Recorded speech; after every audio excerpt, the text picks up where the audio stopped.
Good evening students, welcome to my channel, welcome back to my channel. हमारा जो आज का टॉपिक है वो है पार्टनरशिप फर्म रजिस्ट्रेशन। हम काफ़ी टाइम से पार्टनरशिप फर्म्स को स्टडी कर रहे हैं, हम इन टॉपिक्स को लर्न कर रहे हैं। आज का जो हमारा टॉपिक है it's very important, partnership firm की जो रजिस्ट्रेशन होती है। पार्टनरशिप फर्म की जो रजिस्ट्रेशन होती है किसी भी कंट्री में is not necessary, it's not mandatory by the law, लेकिन अगर आप कराते हैं तो इससे आपको लीगल प्रोटेक्शन मिलती है। इन केस कोई फ्रॉड होता है और कोई भी इस किस्म का इशू होता है तो आप लीगली प्रोटेक्शन ले सकते हैं, सू कर सकते हैं उस पार्टी को। और अगर कोई इस किस्म का डिस्प्यूट होता है आप लोगों के आपस में भी, पार्टनर्स में भी, तो भी आप जो है वो लीगल एक्शन ले सकते हैं, आपको ये फ़ायदा हो जाता है।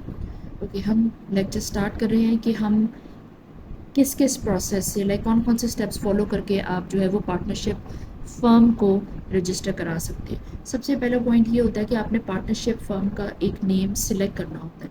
कोई भी ऐसा नेम सिलेक्ट करना होता है जो किसी और फर्म का, कंपनी का और किसी भी और ऐसे बिजनेस का जो कि ऑलरेडी रजिस्टर्ड है उनका नाम नहीं होना चाहिए। देन ही आपका वो नाम आपकी फर्म को मिलेगा, अदरवाइज वो रिजेक्ट हो जाएगा। नेक्स्ट पॉइंट होता है पार्टनरशिप डीड को ड्राफ्ट करना। आपने पार्टनरशिप डीड को ड्राफ्ट करना होता है सारे पार्टनर्स ने मिलके। उसमें जो फर्म होती है उसका नेम, एड्रेस होता है, सारे पार्टनर्स का एड्रेस होता है, उनके नेम होते हैं, बिज़नेस की क्या नेचर होती है ये मेंशन करना होता है, बिज़नेस की क्या ड्यूरेबिलिटी होगी, क्या ड्यूरेशन होगी वो आपने मेंशन करना होता है, कौन सा पार्टनर कितना कैपिटल लेके आया है और किस पार्टनर की कौन कौन सी प्रॉफिट लॉस शेयरिंग रेशो है वो भी आपने मेंशन करनी होती है। पार्टनर्स की बिज़नेस में एडमिशन के या फिर रिटायरमेंट के क्या रूल्स हैं वो भी मेंशन करना होता है। और इन केस किसी पार्टनर की डेथ हो जाए तब आप क्या करेंगे, आपका बिज़नेस क्या करेगा वो भी आपने मेंशन करना होता है। और जो डीड होती है वो सारे पार्टनर्स ने साइन करनी होती है। Okay, the next point is stamping the partnership deed. एक लीगल स्टाम्प पेपर आता है, आपने सारी पार्टनरशिप डीड ड्राफ्ट बनाने के बाद उसके ऊपर प्रिपेयर करनी है। उसके अलावा आप जो है वो एक्सेप्ट नहीं करा सकते अपनी पार्टनरशिप डीड को। द नेक्स्ट पॉइंट इज़ आपने अप्लाई करना है रजिस्ट्रेशन के लिए आपने अप्लाई करना है। उसके लिए सबसे पहले तो आपने एक एप्लीकेशन लेनी है।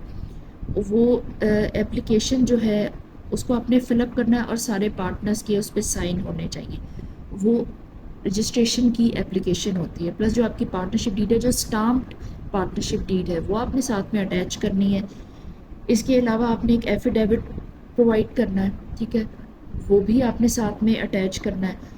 और जो सारे पार्टनर्स हैं उनका जो CNIC है या भी कोई भी ऐसी लीगल जो कि उनकी आइडेंटिटी, कोई भी कार्ड समथिंग ऐसा कुछ है, CNIC ज़्यादातर होता है, या फिर पैन कार्ड आप दे सकते हैं अगर आप आउटसाइड पाकिस्तान है तो। ये सब आपने प्रोवाइड करना है। और जो फर्म का एड्रेस है उसका प्रूफ आपने प्रोवाइड करना है कि आपकी जो फर्म है, आपका जो बिज़नेस है, आपका जो यूनिट है वो कहाँ पे है, उसका एक कोई ना कोई आपने प्रूफ प्रोवाइड करना होता है। कोई रेंटल एग्रीमेंट होगा, ओनरशिप एग्रीमेंट होगा, समथिंग, वो आपने प्रोवाइड करना होता है। फिर आप अप्लाई कर सकते हैं उसके साथ। डॉक्यूमेंट्स पूरे नहीं होंगे तो फिर आपकी एप्लीकेशन रिजेक्ट हो जाती है। नेक्स्ट है वेरिफिकेशन एंड सर्टिफिकेशन। जो रजिस्ट्रार होता है वो एप्लीकेशन को रिव्यू करेगा, सारे डॉक्यूमेंट्स को रिव्यू करेगा, वेरीफाई करेगा, उसके बाद आपको रजिस्ट्रेशन का सर्टिफिकेट इशू कर देगा। और आपकी जो फर्म है उसका सारा रिकॉर्ड अपने रजिस्टर ऑफ फर्म्स में रिकॉर्ड कर लेगा। आपकी फर्म रजिस्टर होगी, ग्रेट। नेक्स्ट आपने क्या करना है, आपने पोस्ट रजिस्ट्रेशन कंप्लाइंस करनी है। जैसा कि आपने इनकम टैक्स डिपार्टमेंट से उस फर्म का NTN नंबर लेना है, जो इनकम टैक्स नंबर होता है उस बिज़नेस के लिए, वो आपने लेना है।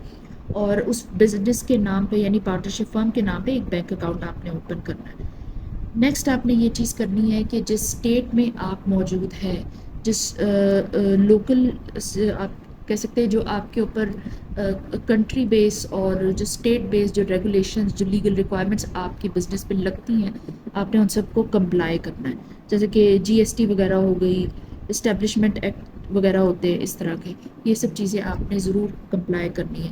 बिकॉज अब आप लीगली रजिस्टर हो चुके हैं, कोई भी प्रॉब्लम होगा तो आपके डॉक्यूमेंट्स चेक होंगे और आपके लिए प्रॉब्लम क्रिएट हो सकता है। अगर आपने रजिस्ट्रेशन करानी है, बेनिफिट लेना है, तो उसके लिए सबसे पहले जो गवर्नमेंट की सारी रेगुलेशंस होती हैं वो आपने उसको कंप्लाई बाय करना होता है। उसके बाद ही जो है गवर्नमेंट आपको प्रॉपर तरीके से सिक्योरिटी देती है, ये चीज़ होती है। ओके, आज का लेक्चर हम यहीं पे फिनिश करें। It's a very important lecture. अगर आप सब्जेक्ट वाइज देखते हैं, सिलेबस वाइज تو یہ آپ کے ایگزام میں فور شور آتا ہے. آپ نے اس کو اچھے طریقے سے فالو اپ کرنا ہے. کوئی سجیشن ہو آپ کامنٹ کر کے بتا سکتے ہیں. ہم نے ایک نیا سبجیکٹ شروع کیا ہے اکاؤنٹنگ کا, آپ اس کو فالو اپ کر سکتے ہیں اگر آپ کو ریکوائرمنٹ ہے تو.